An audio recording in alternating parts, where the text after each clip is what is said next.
Markus, this is Aromie here, and welcome back to Red Embrace Hollywood. We are here going to tell David to be a kitty. Here, kitty, kitty. His face flickered with confusion and embarrassment. I took a step towards him slowly. He stayed in place, but I could see his whole body tensing up, getting ready to turn a bull. Another step, and another, until he was only a foot or two away.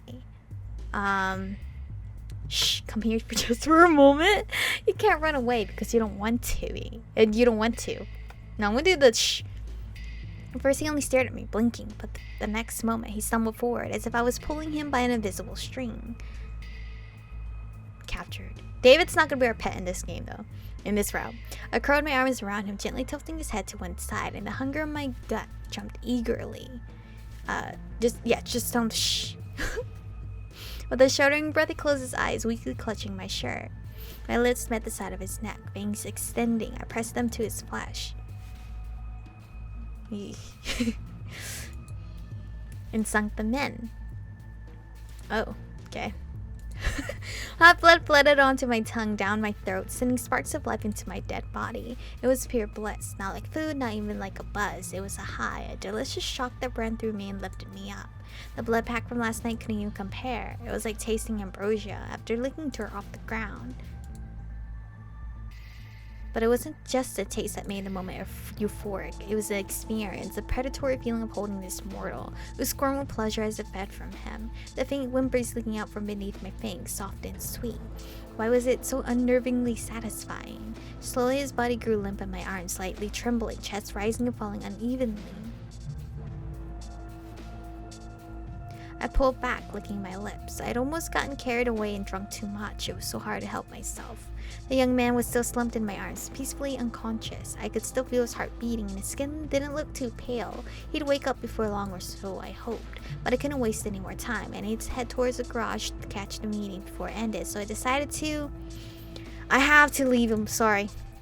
It wasn't my responsibility. If someone wanders down an alley in LA at night, they deserve whatever happens to them. I set him down on the ground, propping him up against the wall, and wiped the blood off his neck with my thumb. He'd be fine. Besides, another human would barely be able to notice him in the dark. And if they did, well, that was his problem. I don't want to do that, but it was a choice I didn't do yet. Deciding not to loiter any longer, I hurried back to the street. But as I rushed towards the parking garage, savoring the last drops of blood on my tongue, I couldn't stop thinking about what just happened. So this was what it meant to be a vampire, an urban, unholy apex predator, a parasite, just like Markus had said, living off somebody else's life. There really was no going back. Nope. July Company parking garage, closing October 8th. How many Octobers ago, I wondered? Judging from the litter and grime all around the sign, probably quite a few had passed. Well, it didn't matter. This was the place. A bored-looking thug stood by the entrance, obviously stationed as a guard. My first straw by the looks of it. I'm so burpy. Putting on a confident expression, I strode up to him, clearing my throat. Place is closed. Go dig around somewhere else. He barked a few short words out at me before I could even open my mouth. I'm one of the Golgotha meeting here tonight. Please let me. Oh yeah, you don't really look like one of them. Hard to tell sometimes, though. He peered into my face suspiciously, letting out a grunt. But Rano told me to not let anyone else inside. Too much shit at stake. Even if I promise you something later? Something, huh? Something like what? Was there something incredibly dirty? Beckon him closer, then punch his lights out? I think I did this one before, but then I backtracked. Let's do something like whisper something. Huh? What? You're into that? Well, damn, don't mind if I do. Well, when you pass by your way out, I'll pull you outside. I'm sure Randall will understand. Oh, he will. I know what I mean, third darling. Can't wait. Could you get out of the way already? Oh yeah, sure. Get the fuck out. Move. The guard stepped aside and I didn't waste any time hurrying into the garage. Really, I didn't need to punch him or give him money this time. I was lucky they only had muscle and not brains in front of the entrance. After darting down a few levels of the garage at top speed, I finally arrived. Loud whispers and rowdy laughter made it sound like the meeting hadn't started yet. I was just in time. The two groups standing across from each other were pretty clear-cut, and I could easily tell which house was which. One was full of rough types, probably gangsters and punks alike. Tattoos, leather jackets, piercings, and wild eyes were everywhere. The other group, interestingly enough, looked like a complete opposite. Eccentric outfits, soft murmurs, and a large amount of eerie smiles. And then there's me. Alright, let's cut the bullshit and talk conditions. A deep voice suddenly boomed through the garage, making everyone fall silent. Moments later, a tall, muscular vampire pushed his way to the front of the Mavar group. The sheer force of his presence made it instantly clear who he was. I only agreed to this meeting because I hate those Iskar bastards more than I hate you. I'm guessing it's mutual. If you want a truce, there'd better be something to sweeten the deal. I don't think these guys here will settle for anything less. Yeah! Hell yeah! Don't let him weasel out, Randall. Cheers of approval rang out from the rowdy group behind him. Why, of course, Mr. Randall. We wouldn't dream of offering anything but the fairest of terms for our Mavar brethren. One of the Golgotha vampires stepped forward, his sing-song voice tinged with a British accent. Fuck you, slimy bastard. We know what your game is. Snares and jeering instantly rustled among the Mavar in response. Fairest? Sure. You bastards would cheat a blind guy at dice if you could get away with it.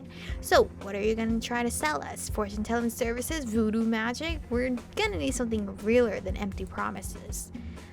The Golgotha vampire let out a smug chuckle, like he had a hidden trump card ready. I didn't like the sound of that. If I had to crash and burn this meeting, then I had to do something now, before they worked out a deal. Rush up to Randall. This is a bad thing, because I get shot. Whoa! Hey, watch where you're...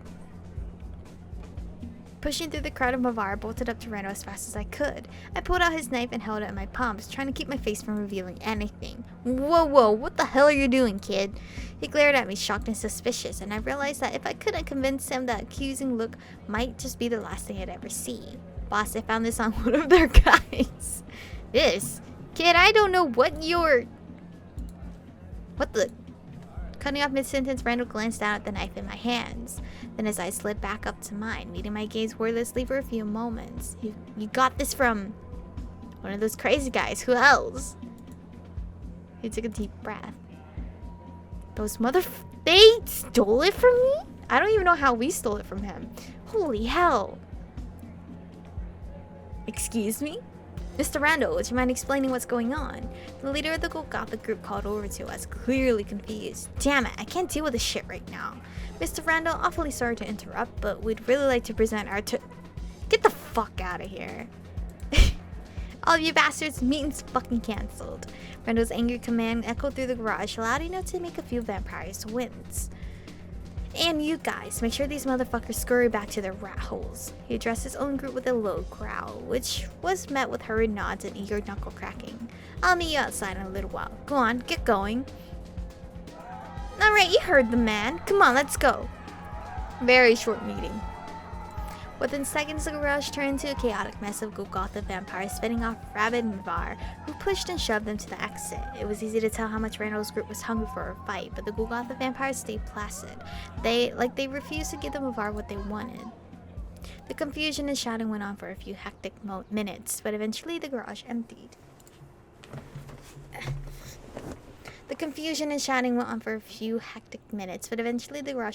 Leaving behind only Randall and me.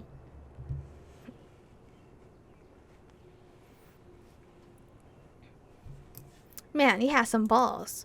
After a long moment of silence, Randall let out a long, tired sigh, finally turning his attention back to me. That was supposed to be a trick, right? You were trying to turn me against the ghouls. Not gonna lie, it was a pretty pretty shitty attempt, but even if they did bring my knife as a bargaining chip, there's no way they'd be that careless with it. Let me guess, Queen Bitch sent you, didn't she? You mean Charisse? Who the hell else? Fucking Charisse, figures. She must have known I'd see through this. It's too obvious. What the hell is she aiming for? Iskari and their mind games, damn it? Randall growled deep in his throat, fangs bared like a wild animal. But his rage didn't seem focused at me, much to my surprise. He was still holding the knife too, so I considered myself lucky. Ugh. Finally, he let out a groan, most of the anger on his face fading into annoyance. Probably good we didn't bargain with those freaks anyway. They were up to something just like always. But you, I've never seen your face before, and I've seen just about every vampire in LA. And since you were sent on a suicide mission, it doesn't take a whole lot of detective work to see that you're new. Cannon fodder, kicked out to die. What's your name anyway? Why should I tell you? You already don't mind. Do me the goddamn courtesy of saying yours. Cool it, big boys. Michiko, since you want to know so badly. Randall snorted, looking more amused than offended. Michiko, huh? Well, Michiko, way to make a fucking entrance. He didn't sound quite as pissed as I figured he'd be. I should probably tear you up for pulling that shit on us, but man, I guess you didn't get much of a choice. It's just like Queen Bitch taking a newbie and throwing her out to the sharks. But there's hello accent, where did my voice go? There's not a whole lot I can do for you, not with her on high alert. The Scars still have the most power in LA right now, so if Sharice wanted you dead, well, you'd be dead. She'd find you no matter where you try to hide out. Taking you in right now, well, you'd be too much of a risk, and I gotta look out for me and my crew. Randall's honestly the nicest. Honestly. His shoulders raised in a hapless shrug, one hand scratching at the back of his head. He really did sound apologetic, even though he didn't necessarily have any reason to be. Oh, so this I chose already both answers, so I can actually just pick whatever. So how do you feel about working with Ascari? Yeah, real funny. You're not joking, are you? She, for some godforsaken reason, she thinks no. She says you're the leader the Mavar wants to be allies. Ha! A choke to laugh of disbelief erupted from his throat. If he reacted like that to just the mention of an alliance, it probably didn't bode well for Charisse. That's the dumbest thing I've heard all month. And I just read a magazine ad trying to tell me my dick wasn't big enough. Sure, these guys look up to me, but I'm not their leader. They have no leader. That's kind of the fucking point. Told her that 100 goddamn times too. Hard concept for a dolled up fastest to grasp, I guess. He muttered his last words spitefully, grinding a stray piece of gravel underneath his boot. Yeah, I think Charisse might have been pals with Stalin. Who's that? Like Satan? She's been around long enough, that's for sure. If you gave that woman Stalin's power, though... He visibly shuddered, probably not wanting to picture that scenario any further. Christ, I can't believe Queen Bitch thinks I'll work under her. Every Ascari is always out to use or kill you for power. That's just how it goes. They say they're all about beauty and peace and words over fighting, but it's all a fucking sham. One big bunch of sticks. Someone sounds a little jealous, or don't say anything. I'm not gonna say anything at all. What's that look for? Oh shit, you are one, aren't you? Abruptly stiffening, Randall stared at me for a few seconds. His fingers curled into fist, knuckles turning white. But before long, he let out a pained sigh. If I didn't have a soft spot for newbies, I'd be real tempted to crack you open right here, but I won't. My point still stands. This guy will fuck you over no matter what, even if you're part of the same house. And those Golgotha creeps, they're all wrapped up in... shit, I don't know, conspiracy theories or weird prophecies or something? Except for Markus anyway. Markus is the best Ghoul I know around here. I ran into him once and I think that's plenty for me. No, yeah, I can't understand anything he says. It's great.